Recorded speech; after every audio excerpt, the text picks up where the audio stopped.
Good evening and welcome. Today we shall be reading Yojo Senki, The Saga of Tanya the Evil, Volume 4, Dabit Deus his quoque finem. Chapter 2, A Goodwill Visit. We begin here with a quote. Love makes all pain and strife insignificant. A quote from XXX's personal dispatch, a note designated a secret by the Federation's Committee for State Security. That's a very bizarre citation of which I don't quite know how to interpret it. So when they say here XXX, that would be name redacted in effect, and that would be basically the personal dispatch of someone whose name has been redacted, and they appear to be on the Federation's Standing Committee for State Security. So that could be one of the characters in the book who, for whatever reason, their name is not listed. Continuing here. March 15th, Unified Year, 1926. Imperial Army General Staff Office, Conference Room 1. Conference Room 1 in the Imperial Army General Staff Office was filled with such clamor and panicked shouts from officers, it was as if it were the deck of a sailing ship that had been hit by a typhoon. The bad news of the full-scale military conflict with the Federation Army in the East had arrived. After the ominous first report, the General Staff readied themselves like sailors who sensed a fearsome storm brewing. No preparations were left undone. They had already made the huge mistake of allowing the Republican Army to sneak attack them on the Rhine front. Twiddling one's thumbs until a situation broke out would not be tolerated. A fact the Army had already demonstrated both internally and publicly, by purging all those involved in the previous debacle. The General Staff cannot afford another mistake. The words were repeated like a passphrase, giving a graphic account of the staffers' determination, as well as their clear rejection of their predecessor's mistake.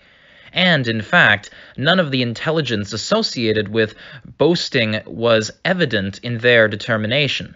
They called a general mobilization that included every off-duty member and did everything they could to get a handle on the situation quickly. Their efforts were rewarded with the frontline troops' well-disciplined combat in defense of the East. The close cooperation and coordination between Eastern Army Group headquarters and the General Staff Office also yielded excellent results. A fluid mobile battle was unfolding, and the officers of the Service Corps from Deputy Director von Zatur on down were maintaining the supply lines. When it came to the supply of shells to the front, the interior line strategy was working to an amazing degree, exactly as it was meant to. On the whole, they were successful in responding to circumstances without delay.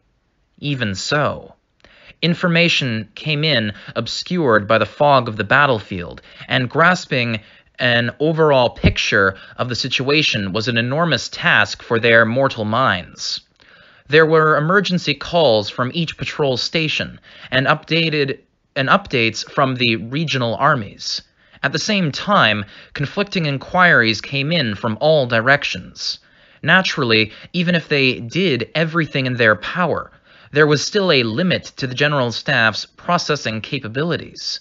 Even if they tightened things up as much as they could, there had to be a maximum that they could handle. The torrent of status reports easily shattered their expectations for an exercise. They had 3 times the number of analysts that they thought they would need as redundancy, but it was way more work than even they expected, so processing had reached a saturation point. But the true strength of the Empire's prized staff officers was none other than their ability to deal with the unexpected. Putting the ad hoc skills praised as the crux of their staff education on display, they discarded all trivial data the moment it became apparent their processing ability was being outpaced. With a terrible clarity, the Imperial Army's core faction took the realistic attitude that priority was everything. Thus, less important reports and requests were ruthlessly shunted aside, and the entire staff began handling things from highest priority on down. They started by sending the waiting Great Army to the east. Knowing that speed could decide wars, they put everything they had into the rapid deployment of their forces. The Service Corps and the Railroad Department worked without sleep or rest to coordinate the timetables, and they had already started sending the units that were ready to go. At the same time, the logistics officers in charge of supplies cursed the heavens as they tweaked the shipment schedule on the fly, which was no small feat. In response to the last-minute operation plan, the railroad team members practically all collapsed, but still managed to get the job done. In the Army, they always said that the heart of Interior Line's strategy, that is, the swift deployment of equipment and troops, relied upon the Railroad Department, and this feat proved it. On top of that, there was a depot set up as part of the Service Corps-led supply network maintenance, and the flights to take staffers over to confirm the situation were being arranged according to plan. But not everything was proceeding as expected, as usual on the battlefield. Annoyingly enough, from the reports, things did indeed seem chaotic. At any rate, it was a gambling den. Would their actions produce good or bad results? It was almost like making a bet. There were officers with bloodshot eyes rushing around everywhere you looked. And at the center of the maelstrom was the General Staff Office. Let's make this quick. All right, gentlemen. I'd like to discuss the suggestion Commander of the 203rd Aerial Mage Battalion, Major Tanya von Degrichow, sent over from the front. Lieutenant General von Zatur, who should have been busier than anyone, presided over the meeting. They were gathered to consider Tanya's proposed plan for a raid on the capital of the Federation. Even for a unit reporting directly to the General Staff, it was unusual for a request from a mere battalion to warrant such high-priority deliberations. Colonel von Legren, let's hear what you have to say. A battalion had gone over the regional armies' heads to ask the General Staff for instructions. Given the way armies are structured as organizations, that would normally be most unwelcome. But not only did they permit it, the officers of the General Staff, who were so busy that every second counted, were putting their heads together to debate the request seriously. It would be quite something if they sent the 203rd Aerial Mage Battalion to attack the Federation's capital. Sir, if there is a chance of success, I think it's worth letting her try it. It was a plan to hit the capital directly. The astonishing thing is Major von Degrichow's way of thinking. That had been Legren's honest appraisal when he was informed of her idea.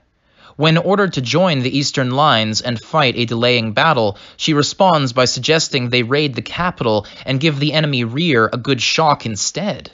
Certainly, if they could draw the Federation's attention behind their own lines, that would be very effective in terms of strategy, but it's a bit difficult for an ordinary person to follow her train of thought. No, he amended. I must have been sucked into her influence. If anyone else had said they were going to take a single battalion and attack the capital of the Federation, nobody would feel the need to debate the ridiculous boast. To be frank, and ignore the risk for a moment, the returns are huge, and the chances of success aren't low by any means, in light of her record. But far from reprimanding her for her forwardness, the General Staff promptly began considering the request. That is, they made harried specialists from all departments go out of their way to spend time on it, even under the circumstances. Legren believed it could be done, even if no one else did. A direct attack on the capital. As a distraction, it's perfect. The main lines are engaged in a delaying battle, and the 203rd Aerial Mage Battalion is supposed to be supporting them. But apparently, its commander is running things in her own usual way. Legren grumbled inwardly, but voiced his opinion that they should let her do it nonetheless. Her message says she is requesting permission given political factors. You can never tell what she's thinking. A magic officer appeared in Legren's tired mind. It wasn't as if all magic officers were that hard to understand. This was definitely Major von Degrichaf's idea. This was that major, after all. It certainly wasn't the more usual case where a commander under pressure from their officers appeals in a roundabout way to have the idea shot down. She was probably asking for permission out of consideration for her unwilling subordinates, and perhaps also due to political situations, as stated. She had covered all her bases admirably. Her talent for preventing political quarrels before they started had already been proven during the Commonwealth submarine sinking incident. There's a chance it works, and it will be a good distraction anyway, so I say we let her do it. Except for the political impact, an attack on the capital would be a perfect distraction. It would force the Federation to take some of its muscle and protect the city. They might even draw some off the front lines if we're lucky. Isn't this a classic example of something easier said than done? Colonel von Legren striking the capital directly will be no easy feat. No matter how impactful it sounds, actually accomplishing it will surely entail a mountain of difficulties. They succeeded in attacking the Dacian capital, the Republican Army HQ on the Rhine front, as well as the enemy HQ on the southern lines. Considering this proposal is coming from a specialist with no lack of achievements, don't you think there's a good chance they could pull it off? Degrichaf and the 203rd Aerial Mage Battalion have a brilliant track record for decapitation strikes. And even if the strike failed, the enemy would still have to send units to deal with it. In that case, if they can lure in some enemy forces, we can expect the Federation Army pressure on the main lines in the east to relax somewhat, at least for a while. But at the same time, Degrichaf's glass-like eyes crossed his mind. Just the recollection of that inhuman gaze, staring into nothingness, was enough for him to realize that normal expectations were far too restrictive for this. By appearance alone, you would think her an adorable little girl. But her eyes gave Legren an impression that was less human and more like a murderous doll. "Colonel, are you serious?" "General von Zetour, please consider it. We're talking about Degrichaf here." He responded to Zetour's suspicion with a challenge. Normally, that would be incredibly rude, but they were talking about Degrichaf. Supposedly, she had laughed and danced on the Rhine. She was the crazy type who forced her way through the Republic's air defenses and took out their army headquarters. She was taking the time to solicit permission, which was something at least. By then, it was no longer an issue of feasibility. She was simply checking whether politics would allow it or not. There was no doubt in her mind that she could do it, and no doubt in his either. But the capital? Are we just going to keep her chained up? Wouldn't it be better to let her bite someone? Success was practically guaranteed, and even if they did fail, that mad dog's need to go on the attack would surely provide enough distraction to increase their gains considerably. It was best to let hunting dogs, even the overly brutal ones, snap at their prey. She had already proven herself to be a commander who could pick up the scent of military opportunity when released into the wild. As long as giving permission wouldn't cause serious political problems, they ought to let her go. It was far more dangerous to hold her back without just cause. Letting De Lugo get away was costing them dearly now. With that in mind, perhaps trusting the mad dog's nose was the optimal course of action. What a horrible take. There's no way to talk about a frontline commander. Sorry, what a horrible take. That's no way to talk about a frontline commander. You can only say that because you don't know, Colonel. The one who admonished him was a sensible opinion. The one who admonished him with a sensible opinion was an older lieutenant colonel. I'm pretty sure he's a communications officer from the Eastern Army Group, thought Legren, at which point he scoffed at the argument. If he had once, just once, come into contact with that anomaly, Major von Degrachof's true nature, he would understand immediately. She was a mad war dog who would take a magic blade to an officer in training if they weren't making themselves useful. If she realized someone was in her way, even an ally, she would probably blow them to smithereens without hesitation. It wasn't uncommon for inept commanders to die in quote-unquote accidents on the front lines. But she would do a proper job with a logical reason, he mused. But she would do a proper job with a logical reason, he mused. Major von Degrachoff is a capable field officer, but let's look at this from a different angle, shall we? She's too capable. I suggest you read the reports from the mobile battles on the southern continent.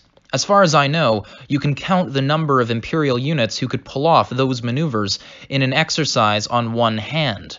Surely she's the only one who can make them happen in combat.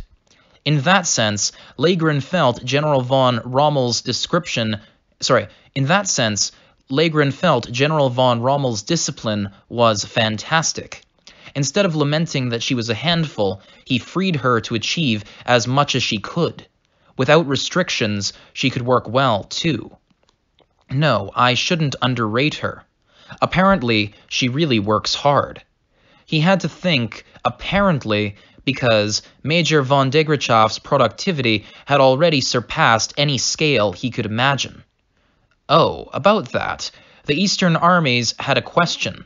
Could the reports be somewhat lacking in accuracy? I don't mean to suggest that a brilliant field officer's achievements might be invalid, but I hope you would consider that results tend to be inflated. I beg your pardon, what did you just say? Some members of the Eastern Army Group wonder if the achievement reports are being filed properly. I realize the home front needs a hero, but shouldn't the reports contain numbers that are a bit more realistic, shall we say? For a moment, Legren was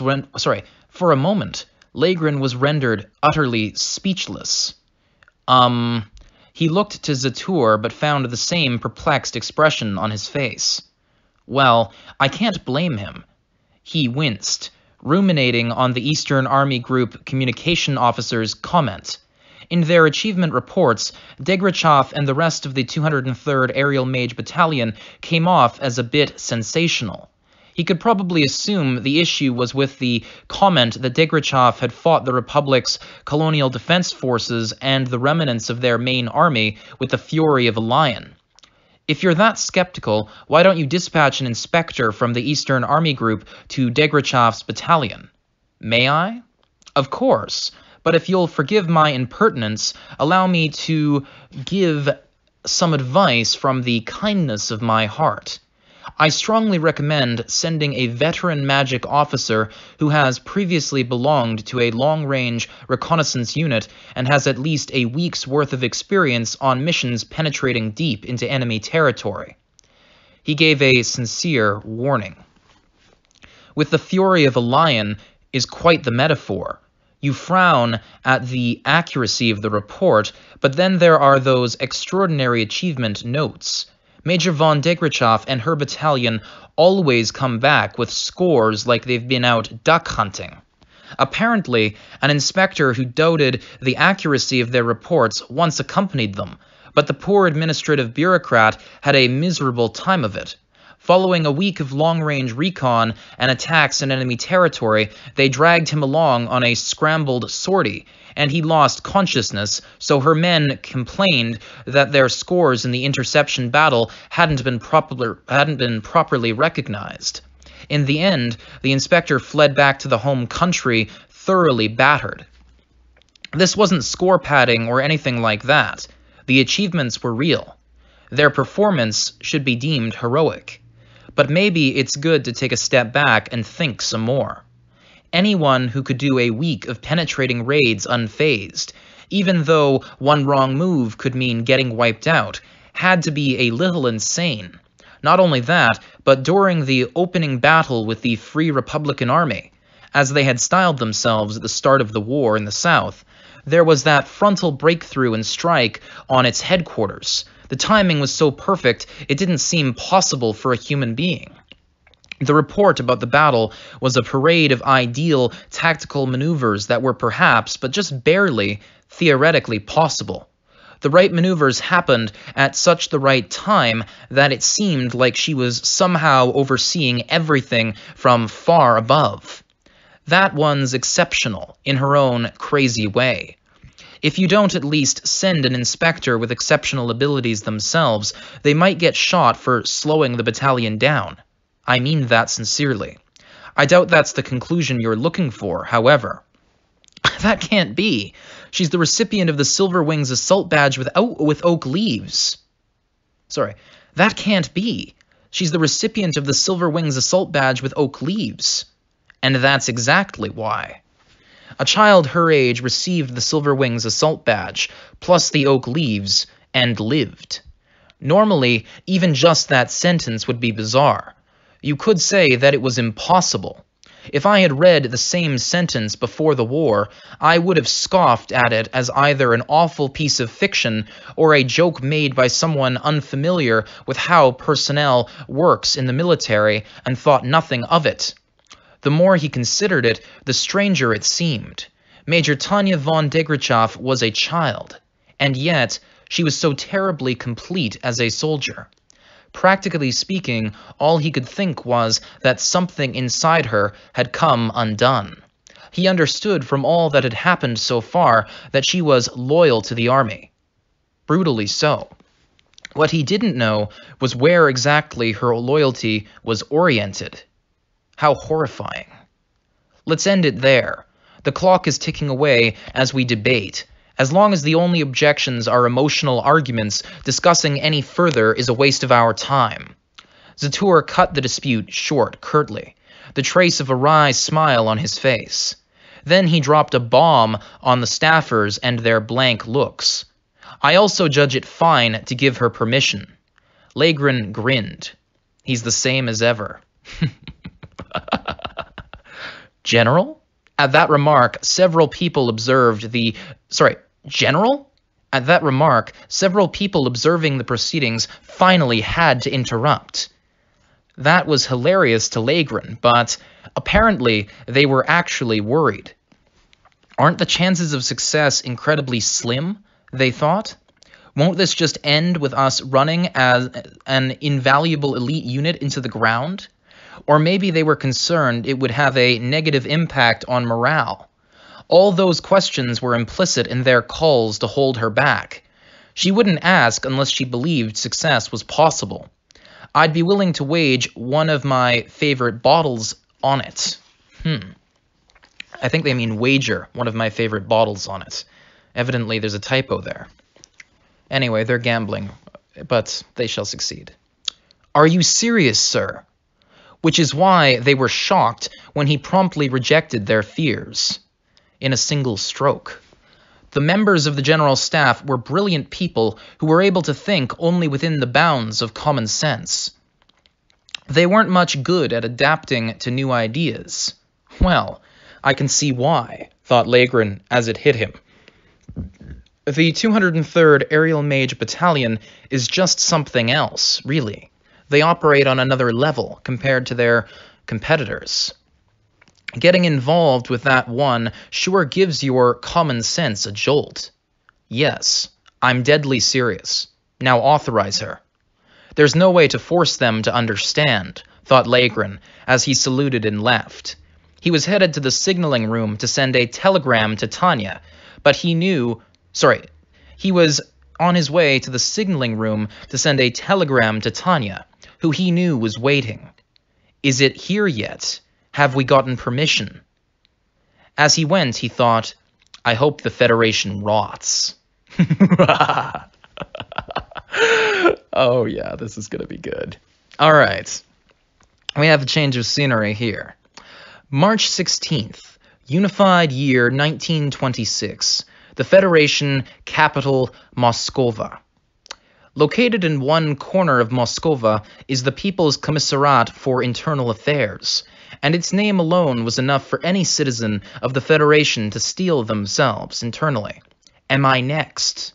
They would think. After all, unlike the lazier Federation agencies, there was no lack of results to be found there. Some people in the world push forward very passionately with work that you definitely wouldn't want them to be passionate about. Surely everyone wants police and firefighters to be enthusiastic, but not many people would appreciate that same enthusiasm from the secret police. So when it comes to, quote-unquote, the people's friend, the Commissariat for Internal Affairs, that is, the common people surely wish it wasn't so dedicated to its duties. No, even the privileged class of apparatchiks wish from the bottom of their hearts for the particular People's Commissariat. Fuck, I'm going to reread that paragraph from the top. So when it comes to the people's friend, quote-unquote, the Commissariat for Internal Affairs, that is, the common people surely wish it wasn't so dedicated to its duties. No, even the privileged class of apparatchiks wish from the bottom of their hearts for this particular People's Commissariat to be lazier. And yes, after all, the Commissariat for Internal Affairs is notorious for its decisive role in the cleansing of the party's central presidium. If these guys had their eyes on you, whether you were a leading member of the military or the party, your life would be short indeed. As a power that could ruin anyone and everyone tomorrow if they so chose, the organization was feared and loathed by all Federation citizens. But the staff of the People's Commissariat for Internal Affairs took no notice of the people's feelings and continued with their meticulous execution of their But the staff of the People's Commissariat for Internal Affairs took no notice of the people's feelings, and continued with their meticulous execution of their roles as cogs in the system. From collectivizing agriculture from collectivizing agriculture to purging reactionary elements and exposing sabotage to cracking down on secret communications with foreign agents, they worked devotedly on it all. They openly professed that rather than let a single criminal go free out of concern for harming 10 potentially innocent people, they would prefer to condemn 100 innocents to catch 10 actual criminals. And those same staff members could probably be said to be heading up the modern witch hunt. But even they trembled before their boots at the But even they trembled before their boss and manager, the People's Commissariat for Internal Affairs comrade Luria, hoping they wouldn't make some kind of mistake. In terms of appearance, he was an ordinary, lackluster man in his 40s, if a bit short, but his name was enough to cause seasoned veterans to break out in a cold sweat and turn docile under the cruel thumb of the Commissariat for Internal Affairs. Luria, however, matter-of-factly facing his duties with his pen in hand, defined himself as nothing more than an efficient bureaucrat applying himself to his work. Right then, see to it that they are handled in an acceptable manner. As part of his administrative duties regarding the concentration camps in Siberia, he warned a camp manager that the laborers were to be used properly, that is, with wear and tear kept to a gradual level, and slowly replaced the receiver. Though he was aware a war was starting, the style with which he approached his duties didn't change one iota from peacetime.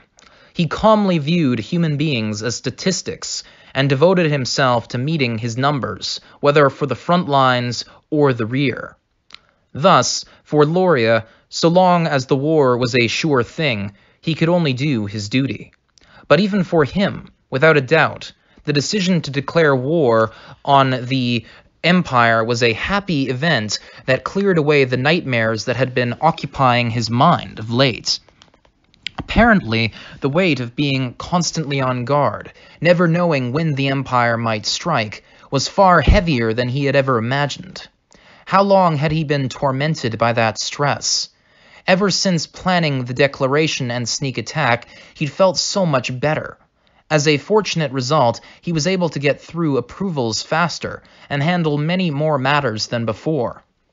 He had purged half the list, so he was confident and proud of the fact that the reactionary forces couldn't make a move, even if the country shifted into war mode. He wasn't going to allow anyone to challenge the foundations of the Federation, whether it be the wavering class plotting sabotage or the anti-establishment faction. And since the camps needed as much labor as they could get, he could simply send the Imperial soldiers on over when the time came. Great. Everything's going smoothly, so I should... but every now and then, it's not so bad. At this moment, when war was just beginning on the front lines, he noticed, due to a slight quiver, that he was feeling unusually pent up.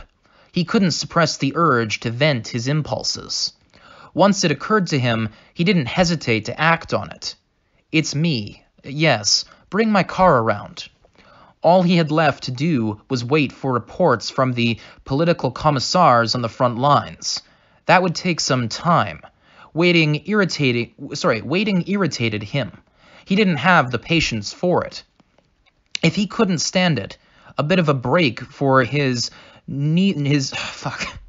All he had left to do was wait for reports from the political commissars on the front lines. That would take some time. Waiting irritated him. He didn't have the patience for it. If he couldn't stand it, a bit of a break for his nether regions became necessary. Today wasn't a bad day to wander the city for a new find. Great men have great fondness for the sensual pleasures, eh? Isn't that what they say? Make sure this is handled by the time I get back. Pay particular attention to the cleansing of any people who've had contact with the Imperials. Quite so. And thus, since he was a great man, it was no wonder he had a great fondness for sensual pleasures. Eloria was the type of person who didn't hesitate to prioritize his tastes.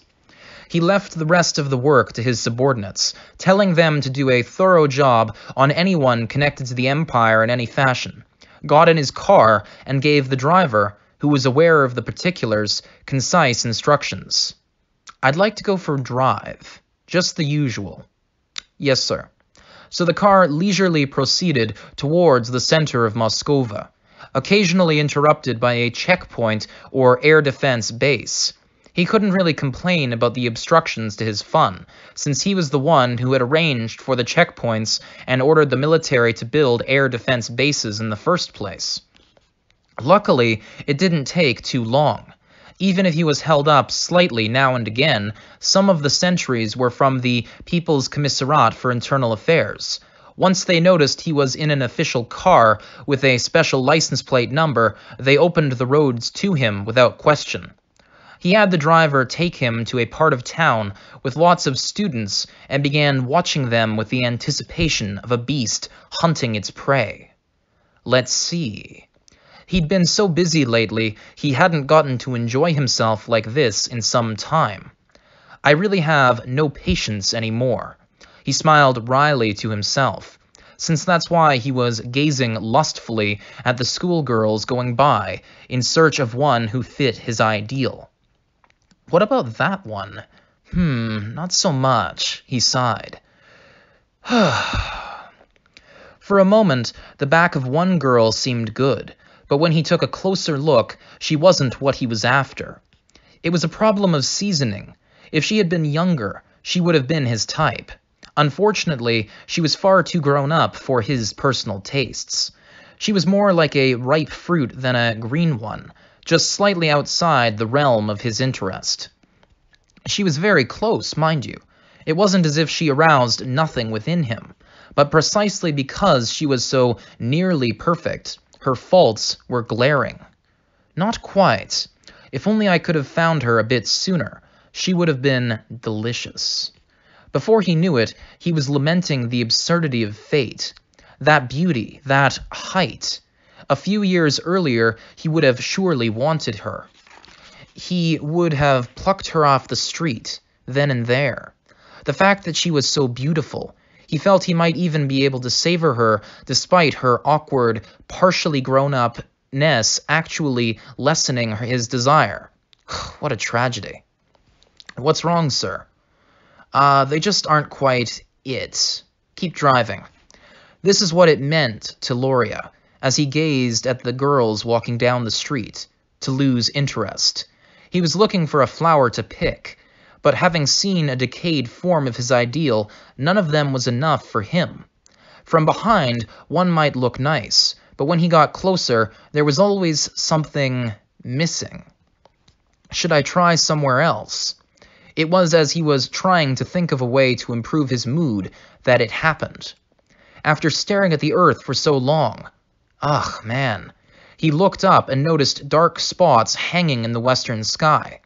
As he was thinking what strange spots they were, he realized they were clad in camouflage, certainly nothing like the plumage of any bird.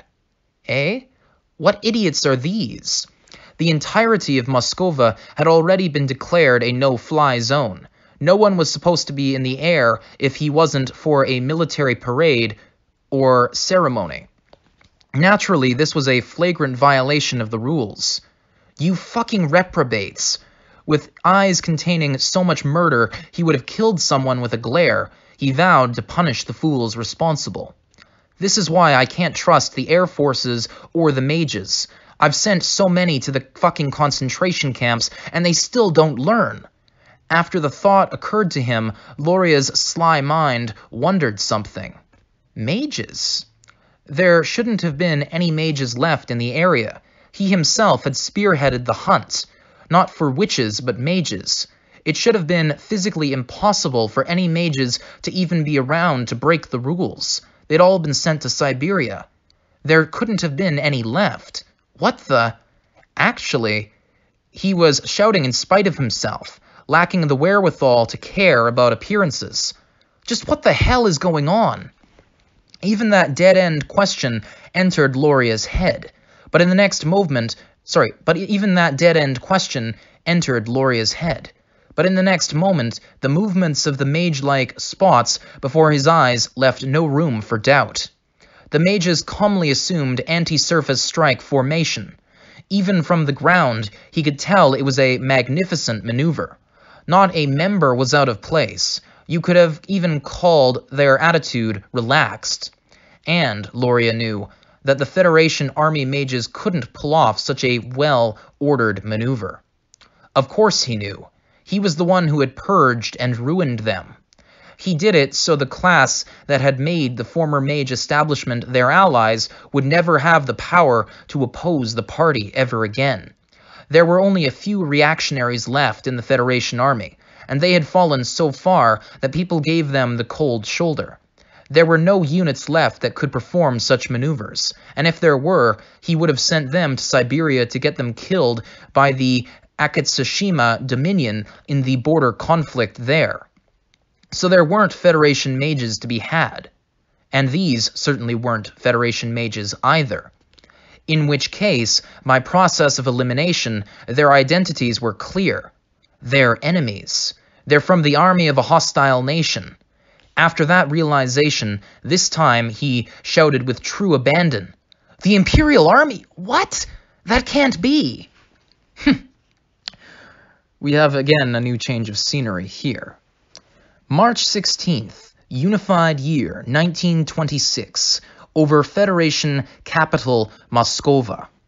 Upon reaching the sky over the Federation's capital, Moskova, the commander of the 203rd Aerial Mage Battalion, Major Tanya von Digrichov, realized she has won her bet.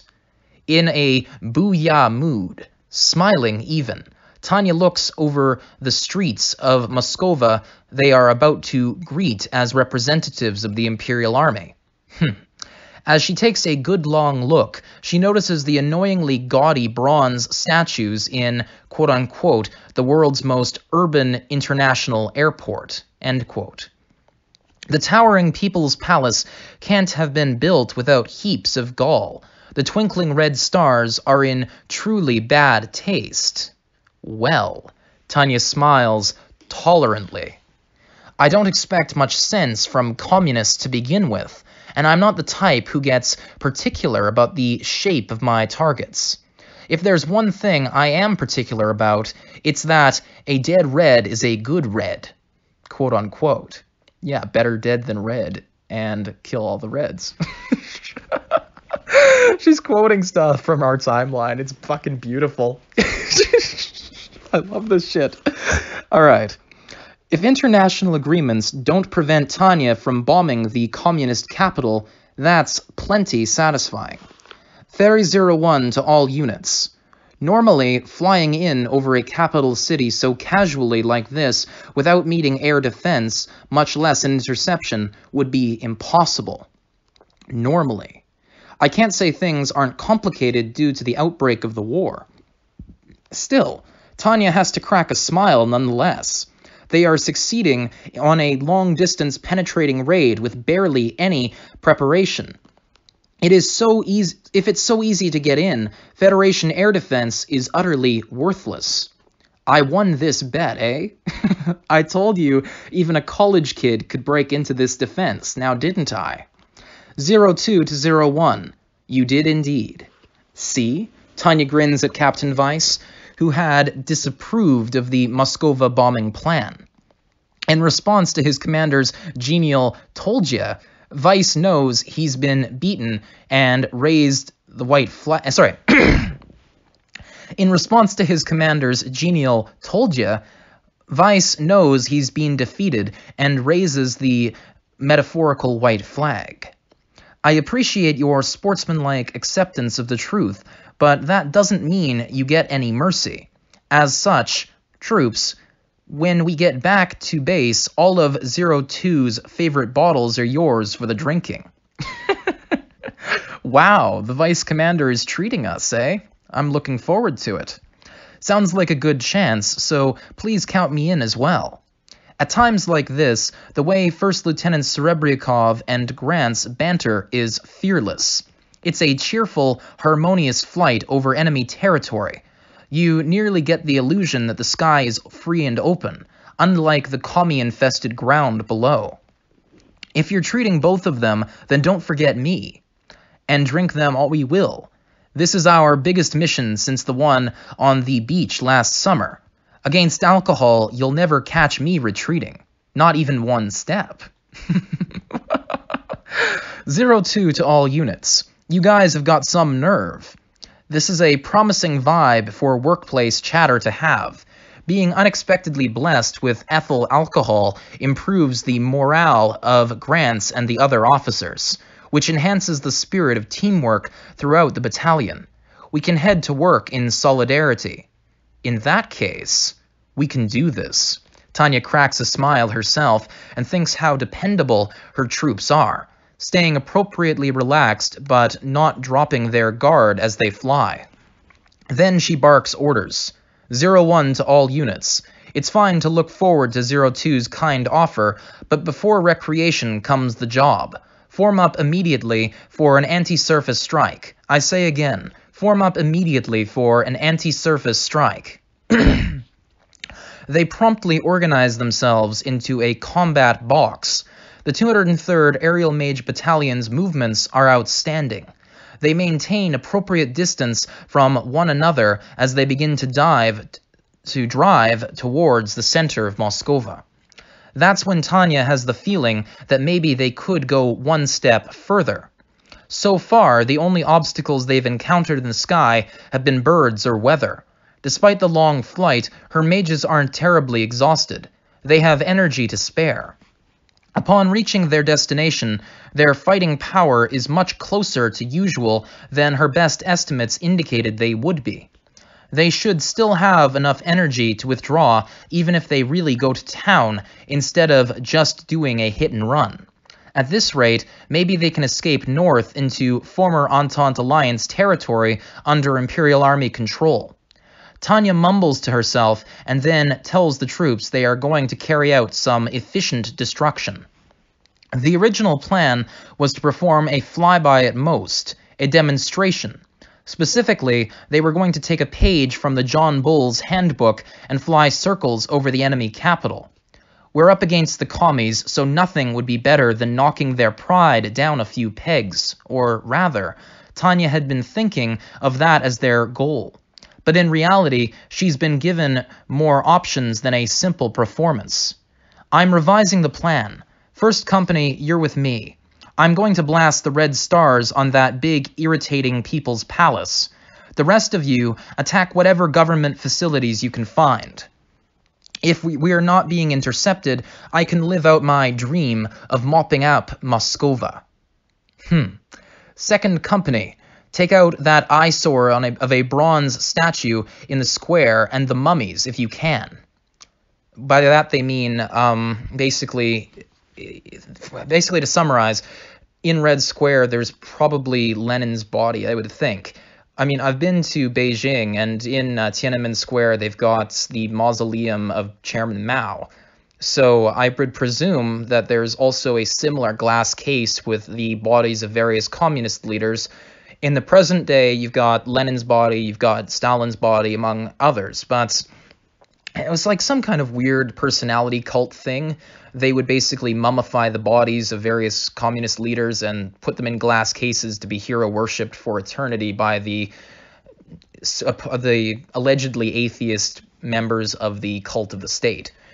In any case, so what she's basically saying is we're going to bomb Red Square, we're going to bomb the government buildings, and we're going to bomb the tombs of all your false gods. It's beautiful. Second company, take out that eyesore of a bronze in the square and the mummies if you can. Toppling that bronze statue of Yosef is another capitalist's wet dream. I don't think that so many statues of this importance were knocked down in my own world, but there's no rule that says I can't do it here and now. On the contrary, it's a great opportunity. We'll seize this chance to be the first to perform the historic deed of destroying communist monuments. Tanya chuckles to herself. If possible, I want to get those mummies in the mausoleum that people worship as idols too. That said, if possible, quote-unquote, is fine. Third company, subdue and destroy the tallest buildings in Moscova, the one with a view of Siberia.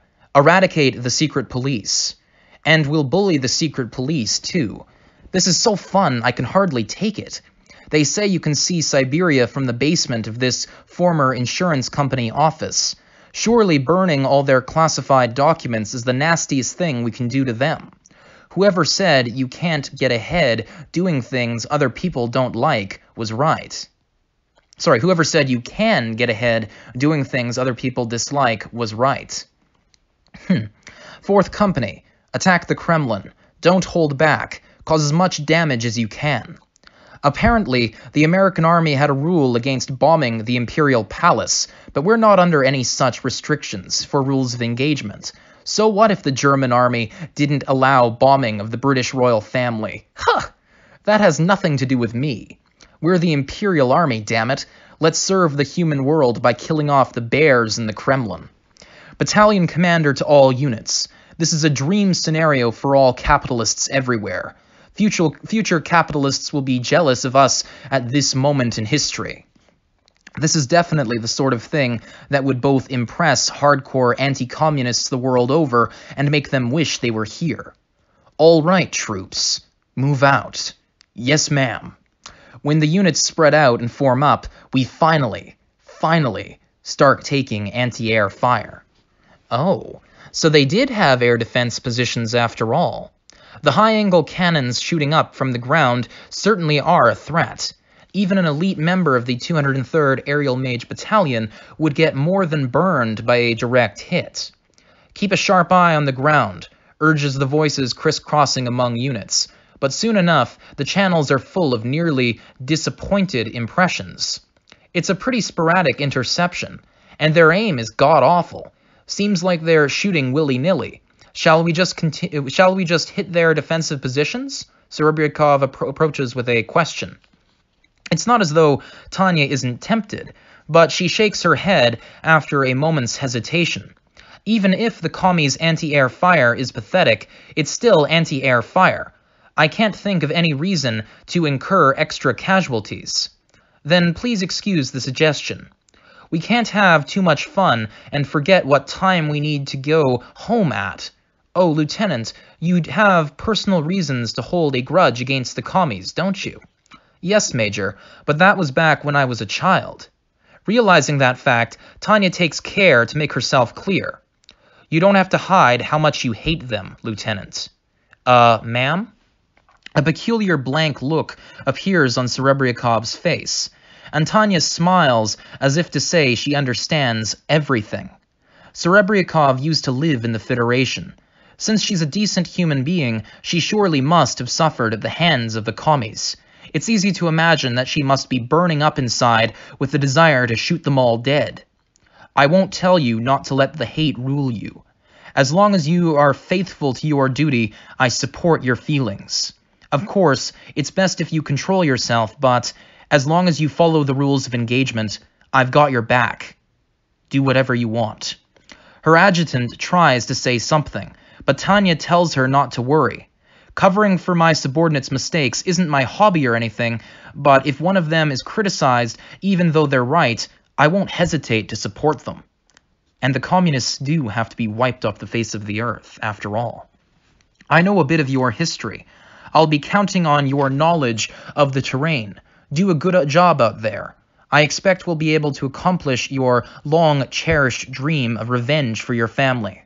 Tanya pats Serebryakov on the shoulder and then mutters, "Time for war," as she takes the lead and gives the orders for strike formation. All units, wreak havoc as your company commander sees fit. I'll announce our withdrawal via either a signal flare or transmission over a wide area.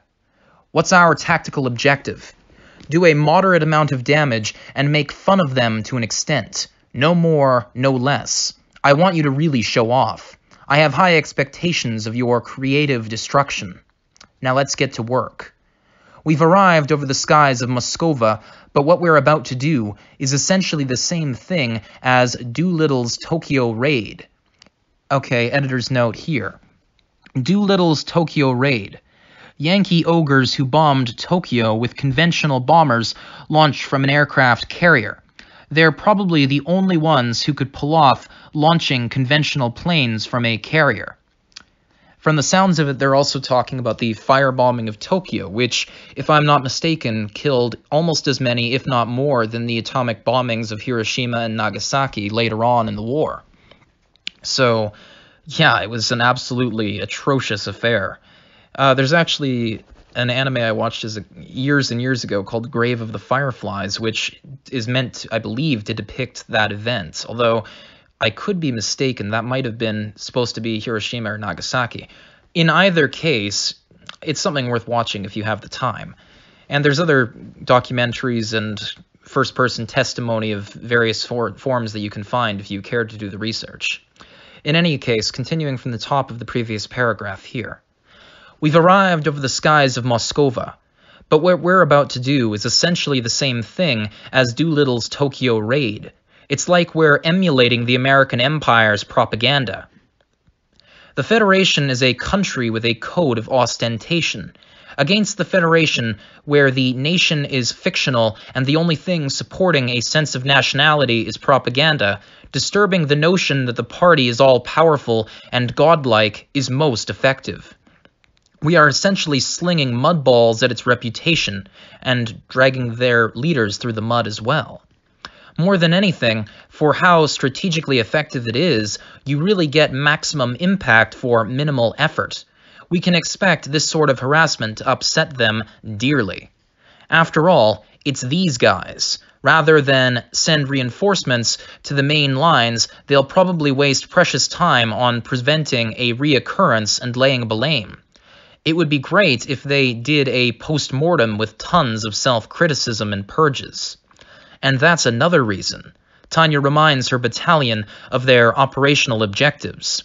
Our objective in this operation is to kick the living shit out of the Federation's pride. Think of it as kicking in a rotten door. They let the Imperial Army penetrate the airspace over the capital. Surely all the people in charge of preventing that have lost face in a spectacular way and have death notices in their near future. They are definitely trying to cover it up, but if we rampage through the skies and destroy the buildings and monuments they are so proud of and to which they hold dear, it'll be hard to gloss over. If their ability to wage war is hindered by their futile cover-up efforts, then that could be a decent secondary effect, to which I say all the better. Let's make them wish they'd never been born. Yes, ma'am. Okay, let's get this done right. Begin the attack. The combat box neatly splits into 4, and Tanya has her company take their time advancing on the center of Moskova. The Imperial mages fly back and forth across the sky in triumphant formation. She even records a video with her computation orb for PR. That's public relations. Sorry, that's public relations. Fuck. She even records a video with her computation orb for PR, by which they mean public relations or propaganda. Keeping both the city and her subordinates in the frame so it's clear that it's Moskova, she leans slowly into a turn. Then she has an idea.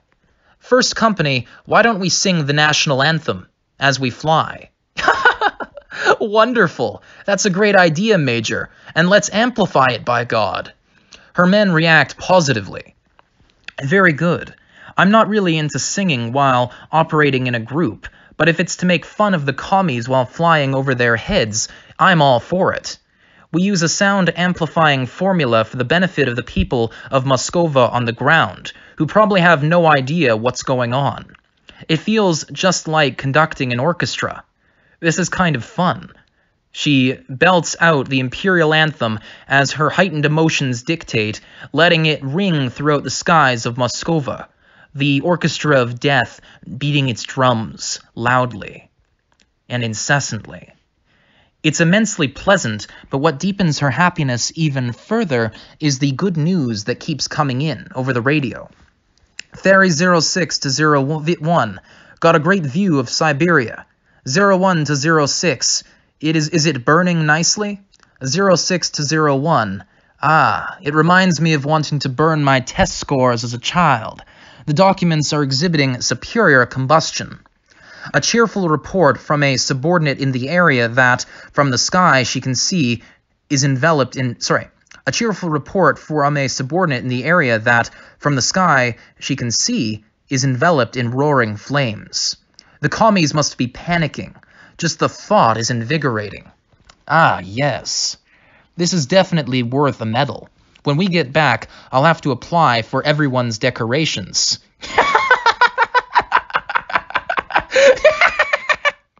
Terrific. By the way, that's some delightful war music you have going on over there. We would love to join you. Splendid. Let us sound the trumpets of civilization. Sing so they can hear you all the way in Siberia. Let the trumpets be a warning to the communists that their ruin is at hand. This can be our Jericho trompete. I'm assuming that's a thing that they should have an editor's note for. Jericho trompete. Singing with all their might, Tanya and her company approach their designated target, the People's Palace. 01 to all units. Ready your formulas. Target that lump of shit. Target that lump of shit, yes ma'am. At the appropriate distance and altitude, Tanya mercilessly manifests their formula and lets it fly. There is no way she could possibly miss a stationary target, and the explosion formula smashes directly into the reinforced concrete building. What fun! Whether due to shoddy architecture or faulty materials, I'm not sure which, the high-rise People's Palace is already listing.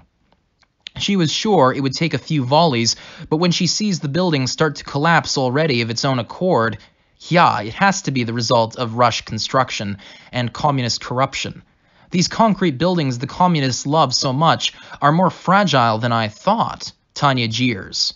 But a report from the Fourth Company throws a bucket of cold water onto her smirk.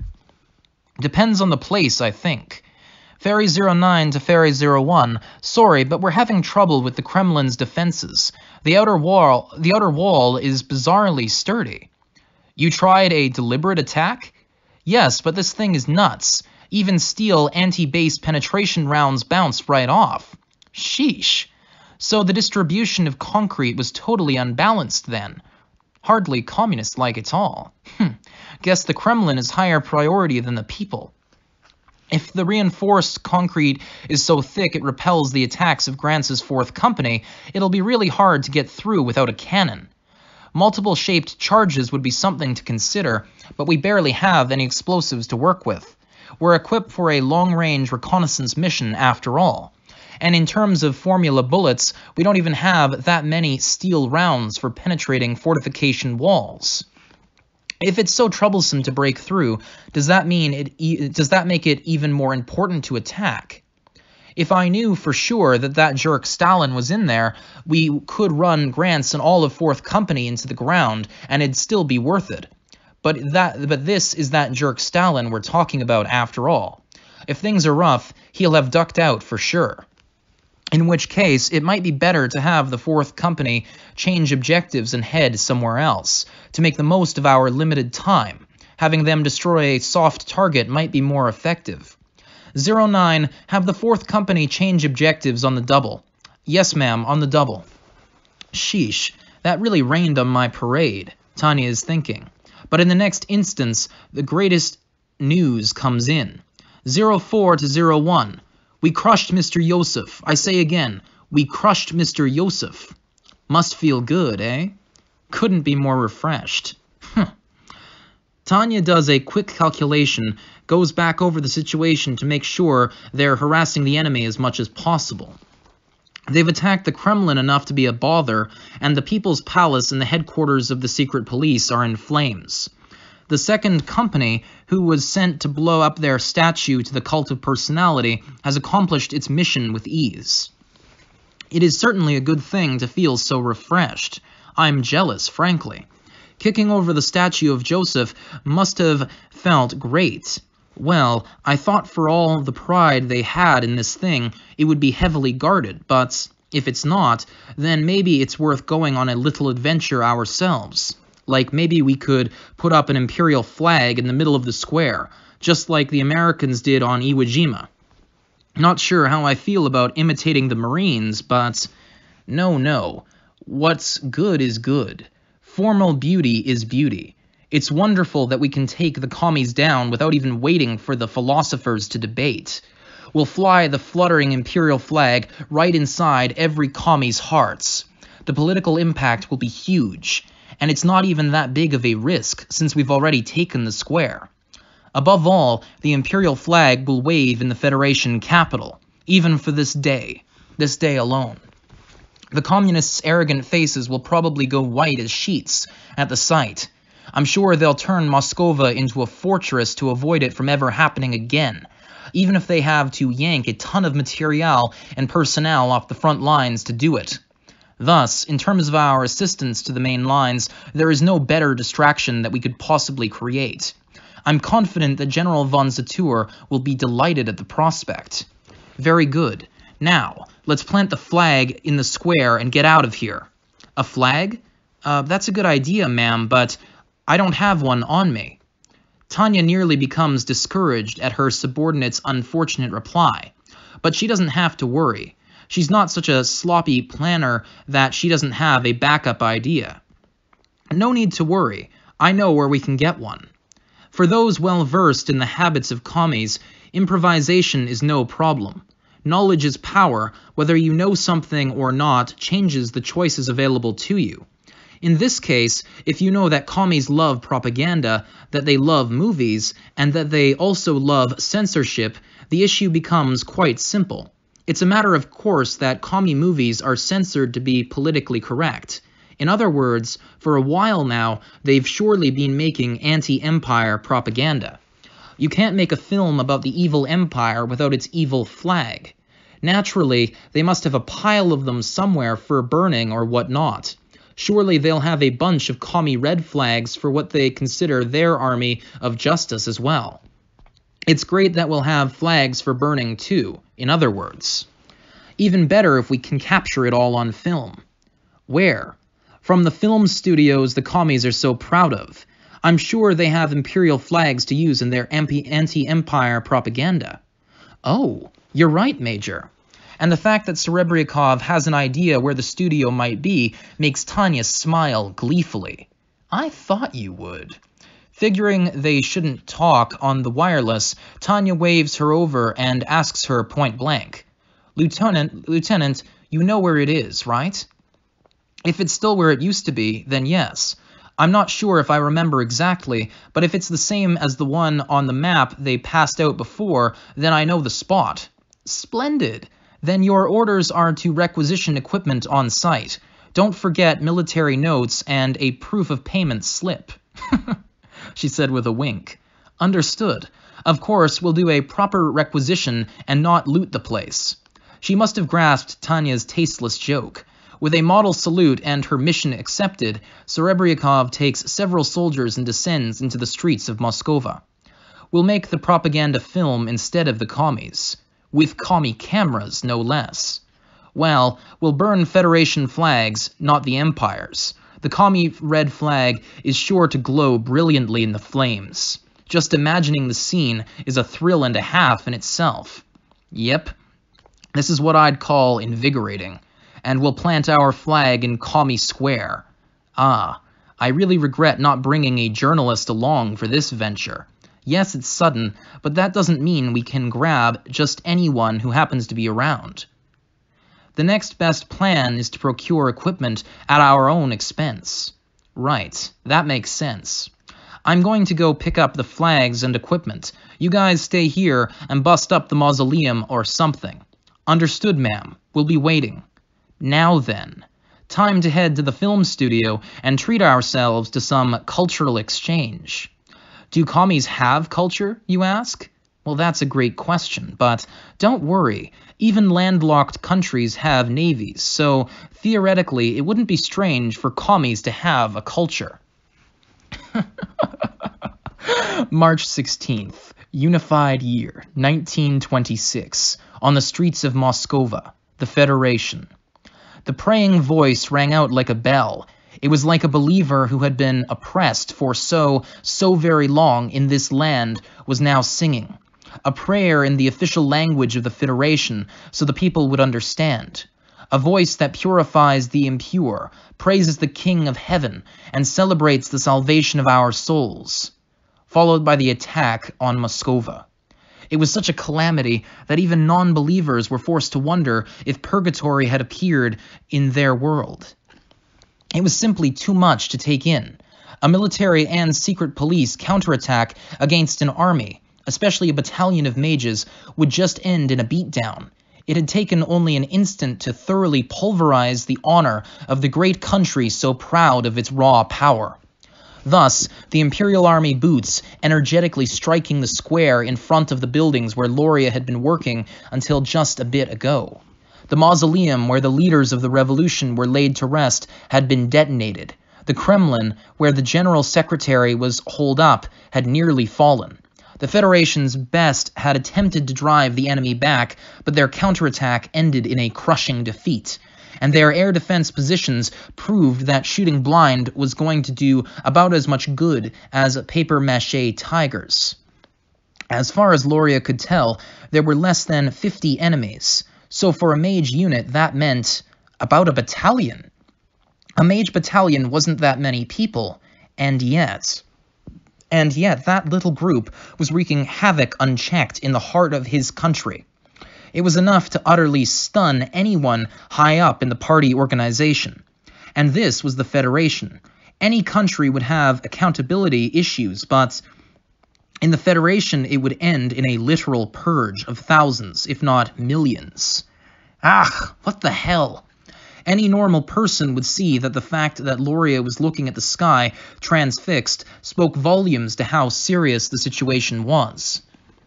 The Imperial soldiers calmly descended from on high. Before his eyes was an enemy unit carrying the Imperial flag. They all landed softly, beginning with the girl leading them, and the enemy commander with the courageous smile seemed, from what he was looking, to be no more than a child. Someone's daughter was trampling the capital of his country. How could such a blunder happen before Loria's very eyes, and in the capital with Yosef himself present? If Loria was the one sowing unbounded fear as the administrator of the purges, then Yosef was the one giving the execution orders. When the leaders of the Federation army heard that the capital had been attacked right in front of Yosef and Loria, they all braced themselves for the doom to come. Dozens of soldiers' heads literally rolling? In the Federation, that would be considered a peaceful solution. The fact that Federation Army officers took their focus off the front lines, even for a moment, to worry about the political situation in the rear, really spoke to how deeply the terror had been pounding into them. Wonderful. How lovely. But Loria, feared by the Federation officers, currently felt nothing akin to anger, but rather joy. The words that spilled from his trembling lips as he gazed at the sky were pure and genuine. Usually he wore a strange, insincere smile that you might call the communist grin. But now that mask had been torn off so entirely that he hesitantly expressed himself in that most rare, pure, highest form of rapture. The object of his gaze was the sweetest face tensed with conviction. Just the thought of making her surrender drove Loria's self-control to its limits. The more he looked, the crazier he went. Seized by an indescribable emotion, he sensed that his mind was transforming in an indescribable way. Oh, this is love at first sight. He wanted her. He wanted to pin that little girl beneath him. Ah, I want to know. I want to know so badly I can't take it. I want to know what it takes to break you. Loria had eyes for only her now. Nothing else mattered to him anymore. I want her. I must have her. I've got to have her. He'd seen her. He'd found the object of his longing. From now on, all others would look like puppets. He was sure of it. No one could replace her. Her bold expression was as pretty as a picture. It was radiant even in the war-torn streets of Moscova. Even unadorned, she had a beauty that couldn't be hidden. And that voice, how charming! Her song-like prayer rang out like a soothing bell. Even singing the Imperial anthem, her voice was magnificent. I've got to make her gasp with that glorious voice. Ah, no, that's fine, but maybe before that I could make her twist up that pretty face in contortions of pure suffering. Oh, wait, it would also be great to make that dignified... Oh, fuck me, I'm gonna reread that from the top. This is perverted, freaky pedo shit right here. Like, Tanya's what, like 12 at this point in the story? Oh my god, I'm gonna just read from the top of this paragraph and God, it's gonna be hard to keep a straight face here. Jesus fuck. Actually, you know what? Fuck it. I'm gonna do that as well, but first I'm gonna talk about the picture on the left here. So they show Tanya here on the left with Serebryakov. Tanya's holding a Empire flag, and I think Serebryakov is holding a commie flag, but it's off screen, so I honestly couldn't say. Tanya looks high as fuck, and she's screaming and skipping along in joy, and Serebryakov is, like, holding her helmet and looking around cautiously, being like, are there any snipers? Are there anybody around that's gonna shoot at us? Shit like that, but Tanya's just, like, giddy as fuck. And it is a beautiful sight, man.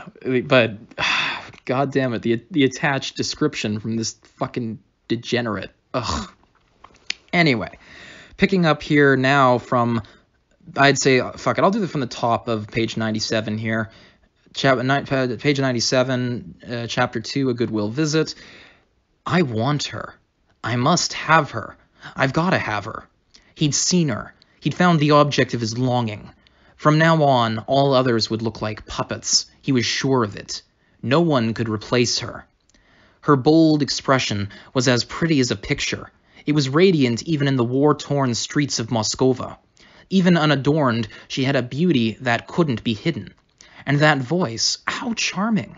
Her song-like prayer rang out like a soothing bell. Even singing the imperial anthem, her voice was magnificent. I've got to make her gasp with that glorious voice. Ah, no, that's fine, but maybe before that I could make her twist up that pretty face. Oh, wait, it would also be great to make that dignified visage blush in pleasured embarrassment. Ah, this is too much. I need her. I've got to have her or I'm going to explode. I must have her at any cost. He wanted to get his hands on her no matter what. He wouldn't say he didn't want power, but what a tiny, trivial urge that was compared to this one. This was love. True, lustful love at first sight. I will have her. Yes, she will be mine. My perfect doll. I can't wait. I'm so impatient I practically want to reach out to her right now. Brilliant. So this is romance. I'm so giddy. And at my age. Or perhaps restless. Anyhow, I'm sure this is what they mean about being unable to just sit idly by and stand still. I feel full of the drive and determination to overcome any struggle right about now. I'll stop at nothing. I don't care what it takes. Yes, I'll do anything to reach his... I'll do anything. To reach his goal, he would stop at nothing. He wouldn't even consider stopping. To have her. To own her. He would make a deal with any devil.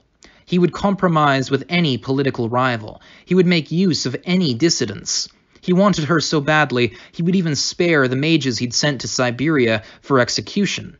No, that's exactly what I should do. If I can take her away, I don't care who makes it happen, even if they're a menace to the ideology. Ah, soon. I want to pick that sweet flower as soon as possible. The misfortune of... March 17th, Unified Year 1926. The Commonwealth, Londinium City. The misfortune of others tastes sweet as honey, or at least personal suffering tastes like arsenic. But for once, in a truly rare occurrence, the heads of the Commonwealth's government couldn't revel in another country's misery. Well, not that they sympathized, but still. There's no mistake then. The rasping question of the First Lord of the Admiralty contained an extraordinary amount of exhaustion. The Navy had been prepping in high gear ever since the war started, but there were already skirmishes breaking out along the trade lines. Maintaining those lines of commerce was chipping away at even the First Lord's tough psyche. And then this report. He wanted to hole up in bed with a bottle of wine even though it wasn't his fault. That's how bad the news was. Yes, sir, it's the latest via the embassy. Of course, bearing such news, intelligence was an unwelcome messenger. Bearing such news from intelligence was an unwelcome messenger. Anyone wants to welcome someone with good news, not bad. So rather than being timid, it's better to be detached. Having decided thusly, Major General Habergram of the Foreign Strategy Division worked to suppress his expression and dryly gave the report. An albeit small number of mage units had invaded and attacked Moskova. The first notice was an emergency report made by an intelligence officer who had just been assigned to the embassy. Imperial mages are circling over Moskova. The first time he heard it, he figured it was some kind of propaganda operation. Circling was for demonstration purposes only, after all. Everyone marveled, thinking it was propaganda to boost morale and brag about their wins against the Federation. Marveled because they had managed to approach the capital of a country they were at war with. Moskova's main government organizations have been thoroughly raided. But as things grew clearer, the wonder turned to fear and awe. It was supposedly just a small mage unit, but at some point it became a regiment. Then it was multiplied. It was multiple units that split up and charged simultaneously, and the incident was judged to be an actual attack rather than a demonstration in force. What made it definite was the scale of the destruction. According to personnel at the embassy in Moscova, at a minimum, the secret police and Revolution Square had been blasted to smithereens. They weren't sure if it was true or not, but reports said an imperial flag had been planted in the square as well. At the same time, other unconfirmed reports came in saying a huge attack had been carried out on the Kremlin and that it was driven to the brink of surrender. The city was apparently in extreme panic, but because of that, details about the extent of the damage remained unclear. It was certain, however, that the perpetrators were imperial mages. Even if it was a regiment, that meant 100 people at most. It was also possible to describe it as a penetrating sneak attack performed by a relatively small unit. That said, according to the report, the damage it dealt was intense, nonetheless, despite its small size. And this was where the tricky bit came in, a nightmare for those in charge of defense. There was no guarantee that the Commonwealth would avoid the losses suffered by the Federation in a similar incident. We need to rethink our air defense. It was a bit late, really, but the officials had recognized how frail Londinium's air defense was. The seawalls were still fine. The seawall was still in fine shape. No maritime invasion would be permitted. The Commonwealth Navy would protect its waters, but unless they could chase off invaders from the sky, they didn't mean a thing in this instance. Can we stop a regiment's worth of enemy units? I'm not entirely sure if we could stop an invasion, sir. Meanwhile, the faces of the army staffers being made to deal with the issue were one shade away from pale. Their air defense system, which really covered only the capital at best, envisioned slow-flying bombers. They had built security positions such as the radar sites on the southern edge of the mainland, but they weren't designed with agile mages coming from afar on the scale of a regiment or a battalion in mind. If, hypothetically, they were targeted in an attack on the scale of the one that happened in the east, it would be incredibly difficult to prevent an incursion of the skies over the capital. And then what would happen? The Commonwealth would be exposed to the same disgrace as the Federation. The mere thought was horrific, and the staffers could see that they had no way to eliminate that possibility.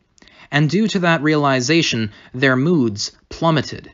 So we might be exposed to the same disgrace that befell the Federation. At present, we can't completely rule it out, sir. That much goes without saying for everyone. With that irritation behind his fist, the Prime Minister pounded the table and cut off the complaints. What they needed were countermeasures, and fast. That's fine. I want to hear how we're going to deal with it. If there's something you want, I'll listen, so hurry up and tell me, goddammit. If you don't, and anything happens, you'll be the one taking full responsibility. Even a high-ranking military man must accept his fate and obediently list the necessary equipment when faced with a glare like that. Strengthening the air defense screen will be our highest priority. Additionally, we'd like to station fighter plane and mage units in a Homeland Defense Corps. And the Chief of the General Staff switched gears with a promptness that could be described as ease. Just the other day, he'd been full of confidence, but changing his mind was the one thing he could do quickly. Or perhaps I should say he has a talent for learning his lesson, eh? That's far better than the generals who stick to the classics and never learn. The Prime Minister decided to approve of him, tentatively. But doing that will limit the number of troops we can send to the southern continent, sir. The Inner Sea Fleet and the headquarters of the regional forces down there have submitted repeated, jointly signed requests. We still have a strategic buffer region up until Iraq. I don't think there's any reason to sacrifice ourselves for the Republic. They can fend for themselves, what's left of them. The Foreign Secretary hurriedly protested, but the Army's response was indifferent. Well, from their perspective, they were obliged to be considerate of the Foreign Office, but that didn't mean they had an obligation to accept this crisis threatening to seriously trample their honor. The Foreign Office had its own position, its own reasons for bringing up the Free Republic's constant requests for more reinforcements on the southern continent. The Free Republic wasn't about to let its ally leave the battle lines and vice versa. The Army also understood what was important, but the Army had its own reasons and interests involved. I agree, but they can only work so well. The one who chimed in with a slight additional reservation was from the Naval Staff. Hearing the comment, everyone recalled that the Navy staff had a good impression of the combined forces of the Inner Sea Fleet and the remnants of the Republican fleet. At the very least, they wanted to maintain the strategic buffer region to some extent in order to protect the canal and the colonies, by which they presumably mean the Suez Canal between Egypt and modern-day Israel. Anyway, at the very least, they wanted to maintain the strategic buffer region to some extent in order to protect the canal and the colonies. To that end, it would be best if they could have the remnants of the Republic continue fighting, whatever state they were in. Well, this train of thought is why the Republic hates us. Of course, it goes both ways. Conversely, what if we tried the same thing? Let's change the subject. That must have been the Chancellor of the Exchequer's thought. He proposed looking at the issue from a different angle with a flexible suggestion. Indeed, I don't think it's a bad idea myself, but he's thrown out a lifeline, so I should take it. With that thought, he decides to include it in the debate. It seems difficult. Even just from what we know of their positioning, the Imperial Army has 3 battalions of mages in the capital. But the Army's reply was immediate. From the looks of it, they had considered the same idea, but not proposed it because they had already reached that conclusion. What a grand welcome. It appears to be the instructor unit, the technical arsenal, and a battalion of replacement recruits. They seem to have an awful lot of fighting power to spare. The First Lord of the Admiralty heaved a sigh in spite of himself, representative of all the officials' growing distaste. Even though it made sense for those units to be in the capital, they couldn't help but lament their presence and wonder why it had to be that way. We can assume the instructor unit will have real competence, regardless of what would happen if we were met by the recruits. If the instructor unit intercepted, we wouldn't be able to break through with equal numbers.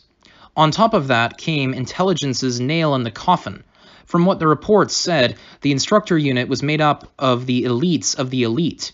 Though it didn't appear on the front lines very often, its members were all experienced veterans, so they were used to combat. On the contrary, since they weren't exhausted, analysis indicated they would be even stronger than any random unit on the front line. Isn't that why we'd make it a sneak attack, sir? Isn't that why we'd make it a sneak attack? It was a bit late in the discussion, but the Chancellor of the Exchequer raised a question. Certainly, that was the point of a sneak attack. Since the Empire's attack on the Federation could be classified broadly as something akin to a sneak attack, then there was a chance, wasn't there? That was the gist of the question. That said, the comment was from a civilian. Because of the battle on the Rhine, the Empire already has anti-air warning lines on the former Rhine front. It would be extremely difficult to get through their interception screen without being detected. If you know even a little about the Battle of the Rhine, in other words, if you consider that any soldier would know about the defensive positions on those fronts, then you know that it would be hard to pull off a sneak attack. The warning screens on the Rhine were so tight that even the Imperial Army had to attempt to brute force their way through rather than sneak attack. Just because the Empire already won on the Rhine front didn't mean they were required to abandon their defensive positions there. If anything, they've probably stuck fast to their warning lines. General Habergram has actually performed repeated inspections and never found a hole.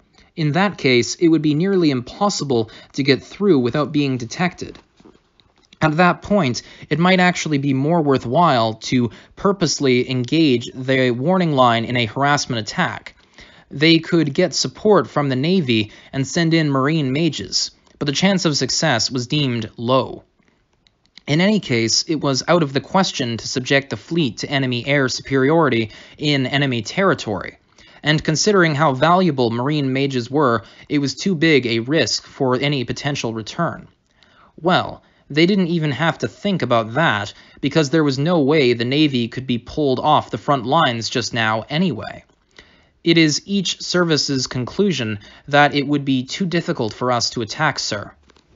In the end, all the Commonwealth could do was buy time and build up its strength for a counter-offensive. They didn't want to admit it, but if the Empire and the Federation didn't crush one another, the Commonwealth might not get its chance for quite a while. You could say the situation was rather uncomfortable. All right, how should we handle the Federation? But in that case, a war of attrition between the Empire and the Federation was an absolute necessity. Annoyingly, the Empire had already shaken things up quite a bit with its attack on the Federation capital. The Federation would have to station many troops in the rear for defense, which meant their activities on the main lines against the Empire would be limited somewhat. That was the biggest reason the Commonwealth couldn't delight in the Federation's misfortune. It seems they've already reassigned units to defend the capital. In other words, loyal and decent competent troops had been diverted from some other place. The Commonwealth would much rather have had them on the main lines fighting the Imperial Army to the death. The Imperial units that participated in the attack have already withdrawn. The Federation is being vague, but it seems the units they sent in pursuit were either shaken off or downed. We're of the same opinion. Intelligence has concluded that contact was lost. And the fact that the units that participated in the attack retreated safely indicated the possibility of a reoccurrence. There was a fear that the elites of the Imperial Army would strike a capital city of one of their enemies yet again. A despotic nation like the Federation would definitely not allow the same thing to happen twice. It would do too much harm to the nation's political and military authority. They certainly didn't imagine the Federation military officers were itching to literally send their own heads rolling. Naturally, they would be burdened with operational restrictions and end up with tons of idle soldiers as a consequence. On top of that, the news that the Imperial Army attacked Moskova and then leisurely returned to base would boost Imperial morale without a doubt. Considering there was no way the Commonwealth's morale would rise, that was something else to be cautious of. Can we control the information about this? A cover-up would be futile, sir. Every pub is already buzzing with the news that Moskova has been trampled under Imperial Army boots. The story had already made too big an impact to try to regulate the information now. The men Habergram had dispatched to pubs were reporting back with all sorts of stories about how the Empire invaded. For instance, the Imperial Army calmly flew through the sky over Moskova singing the Imperial Army national anthem and raised their flags in triumph in Red Square. For instance, the Imperial Army kicked down the red flag on land that commemorated the revolution and planted an Imperial flag there instead. For instance, the Imperial Army raided a film distribution center and burned all the red flags in revenge. For instance, the Imperial Army shouted that they were opposed to the cult of personality and blew up the tombs of the revolutionary leaders. For instance, the Imperial Army destroyed the secret police and the cult of personality to avoid another revolution. For instance, the Imperial Army is withdrawing forward, quote-unquote, with its tail between its legs, as reported by the Federation media. For instance, the Imperial Army even took a commemorative photo at the Kremlin. For instance, the Imperial Army plans to screen the film They Don't Believe in Tears, quote-unquote, as a form of cultural exchange, or something of the sort. Upon inquiry, it turned out that later rumor was an ironic take on a saying, quote, "No one will help you even if you cry," end quote.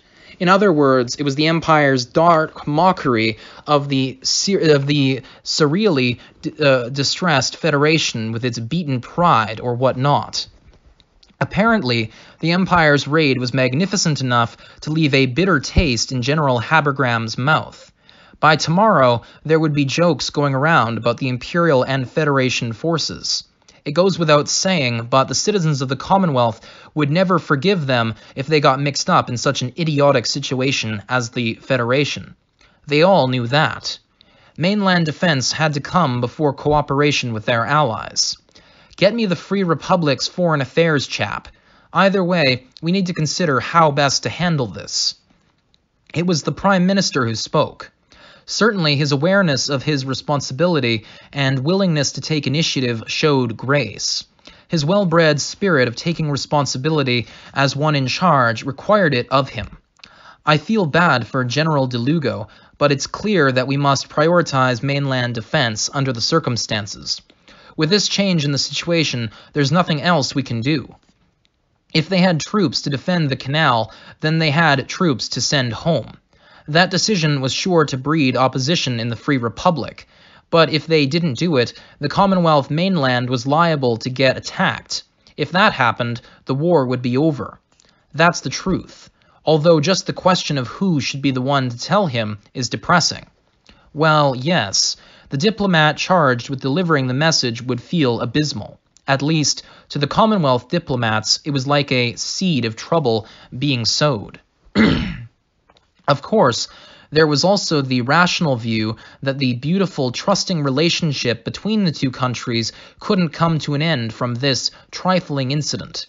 That is to say, things were always this way from the start. Now we have a change of scenery here yet again. March 18th, Unified Year 1926. Imperial Army General Staff Office. The men had pained faces. Their clenched fists and distressed expressions spoke vividly to the intense worries tormenting them internally. Everyone was having extreme difficulties understanding how this could have happened.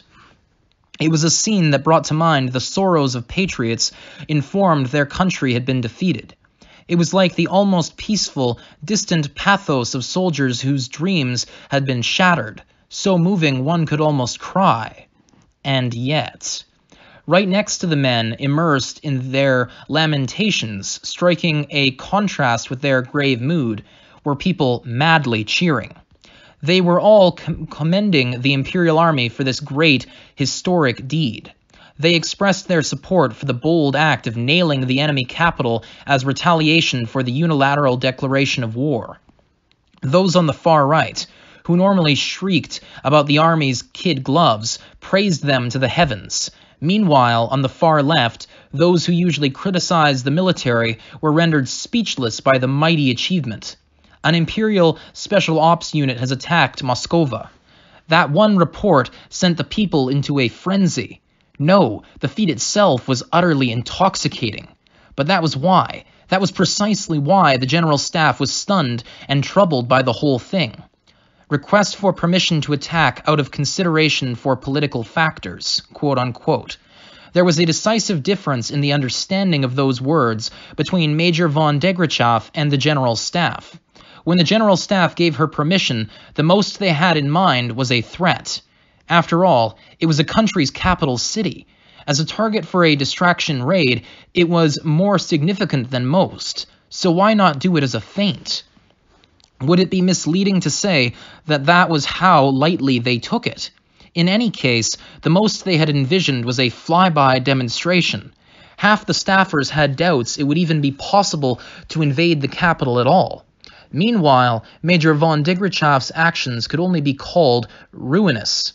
Her battalion entered the airspace over the enemy capital. That alone would have given the Federation considerable internal political issues. Well, if that had been all, it would have been good propaganda, and that would have been the end of it. Yes, if that had been the end of it. A raid on a country's capital. the political hub, the secret police headquarters, a political symbol of their revolution, all crushed or otherwise damaged. A triumphant flying of their nation's flag proudly in the capital of an enemy nation. And on top of that, they sang the national anthem of the empire in the enemy capital, followed by 3 cheers, and even took a commemorative photo with equipment they'd scrounged up somewhere. When she had reported that they had burned multiple red flags in pursuit of decent footage, they didn't understand what she meant. Oh, but apparently Major von Degrachoff herself brandished a camera and made a commemorative film of the entire affair. Perhaps just in terms of appearance, a little girl holding a camera is a heartwarming sight, but for reasons that go without saying, none of the General Staff officers found their hearts even a little bit warm. Rather, they felt something difficult to describe, as if the camera had been weaponized. I never expected her to go this far, or that she could even be capable of this much, I should say. Having received the report, Lieutenant General von Zatur looked unwell. No, it's probably more accurate to say he was deathly pale. Thinking back on it, he recalled she had always been staunchly anti-Federation. She argued more strongly than anyone when it came to total war that the Reds should be eliminated at all costs and their espionage protected against. Not only that, she had been one of those sounding the traditional alarm against a two-front war. Her dogma was clear. If there was a chance to crush one side, then the one side should be thoroughly knocked out as well. Interior Line's strategy and the strategy Major von Degrachoff called attract and annihilate had both been quite effective against the Republic. But that is exactly why. Given a strategic free hand, what should the Empire do? If charged with answering that question, there was no doubt that Major von Degrachoff would launch a comprehensive strike on the Federation, but, it should be said, she had checked about political concerns in advance, thanks to which she carried out unbridled destruction, beating the Federation's pride into a pulp and burying it. In a nutshell, she overdid it. There's no doubt that it's a great success. A direct attack on an enemy capital probably deserves a first-class order from the General Staff, but the 203rd Aerial Mage Battalion has clearly gone overboard. They're competent, yes, but they're also incorrigible troublemakers. A direct attack on an enemy country's capital. That, plus the albeit temporary raising of the Imperial flag on its soil, is a first-rate military achievement, and so thorough that the commander of the battalion even took up a camera to document the affair. At least they certainly achieved their original objective of boosting morale and providing a distraction. Do we have a plan for reconciliation? You think it's possible to grope around for one under these circumstances? Supreme Commander is grumbling that the Foreign Office wouldn't be able to meet with them in a neutral country. I bet. To the General Staff, who was hoping for a swift end, this was the worst possible news. Not only that, but any chance of negotiating towards an end to the war with the Federation Army, To the General Staff, who was hoping for a swift end, this was the worst possible news. Not only that, but any chance of negotiating towards an end to the war with the Federation Army, with whom it previously had a close, albeit neutral relationship, had been completely obliterated in the span of just a few days. They had taken an opponent who valued honor above all else, and not only made them lose face, but trampled their dignity underfoot. The Imperial subjects erupted in cheers, but even the applause gave the General Staff a headache. It wasn't the right mood for talking about peace. Some voices even called on them to force the Federation to surrender. What would have already been a difficult negotiation was now virtually impossible to realize. In chess terms, it was like being checkmated from the beginning. Speaking on behalf of intelligence, I conclude that the chances of peace in the foreseeable future are non-existent. It felt a little late in the discussion, but sounding somewhat resigned, Intelligence, I'm going to reread this paragraph. Speaking on behalf of intelligence, I conclude that the chances of peace in the foreseeable future are non-existent. It felt a little late in the discussion for that, but sounding somewhat resigned, intelligence wrapped up its analysis of the situation. With this, all the hard work of the diplomats who had told them to concentrate on holding the border while they tried to find a solution was essentially meaningless, even though the army had been, until just the other day, reiterating that it would defend the borders. From operations, I imagine things on the main lines will ease up somewhat, but will face extremely fierce resistance once we break through. The Service Corps is forced to worry about the Federation pressure on neutral countries will increase. In purely tactical terms, it was a great success. It was certainly more than enough of a distraction to support the main lines. But from a strategic standpoint, the Imperial Army General Staff ended up squirming in agony as the result of a raid they themselves had authorized. The Federation Army would approach this war as if its honor depended on it. No, their whole nation would. In a way, an entire second front had opened up while the Empire was already fighting the Republican remnants and the Commonwealth. Intelligence agrees. Additionally, the influence of the Empire-friendly faction has drastically declined, and it's hampering our ability to gather intelligence. The Empire-friendly faction that had been steadily growing would probably be completely uprooted and purged. There was no hope in hell for friendship with the Federation anymore. So, what shall we do? I cannot imagine there's a plan to attack them. Surely. Naturally, the solution would be to knock out the Federation. But how in the world would they do that? The Federation was so vast that any decent officer would be forced to consider logistics. And the place was crawling with anti-Empire nationalists as well. The Imperial Army was liable to bleed out simply attempting to secure its supplies. Utterly out of the question. That alone would cause the supply lines to collapse. That remark summed up the consensus of all the staffers who were present. That's precisely why they didn't want to get into it with the Federation in the first place. They even warned all the regional armies to be prudent and not do anything to provoke it. But it seems the die is cast. Yes, they'd been forced into a stage from which there was no return.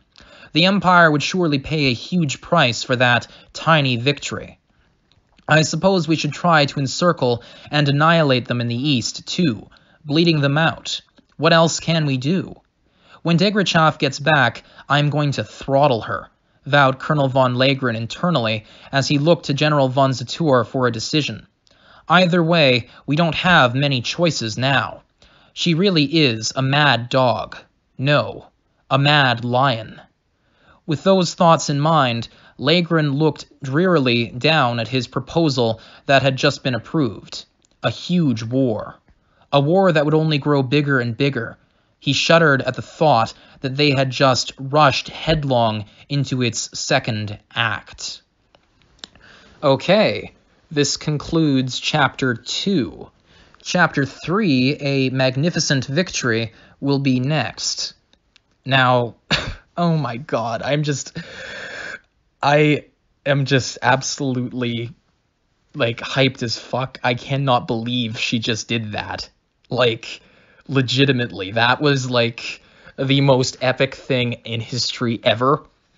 And I just want to say, I suspect, the movie is definitely going to cover the events on the Southern Continent, but if the movie is long enough, it might delve into this stuff as well, especially considering all the new movie posters for the forthcoming movie have included Mary Sue in them. And Mary Sue, at least in canon, in the original source material that we are presently reading, with the exception of the web novel, because I think what it did, that Carlo Zen originally wrote this as an online web novel or something, and then he managed to get approval to have it printed as a book, and they maybe forced him to make some minor tweaks to the storyline as a consequence of him negotiating with the publisher. I don't know, but suffice it to say, this is as close to the source material as I'm ever going to get because I only speak English. Given that, as far as I know thus far, Mary Sue has no involvement on the southern continent whatsoever. She comes into the picture later on in partnership with the commies on the Eastern Front and with Beria, Loria, or Loria, or whatever you want to call them. And apparently, I'm told, again, I'm spoiling things here, but I'm told they become friends, which is bizarre. When the little girl soldier becomes friends with a freaky pedo dictator guy who runs the Secret Service of the USSR. God help us all. Anyway, yeah, this is gonna just get better and better. I am legitimately so hyped for this. This is just like, oh, yeah, this is gonna be good. Anyway, I am gonna end things off here. It is 2:57 a.m. on Tuesday, December 18th. So, signing off. Auf Wiedersehen.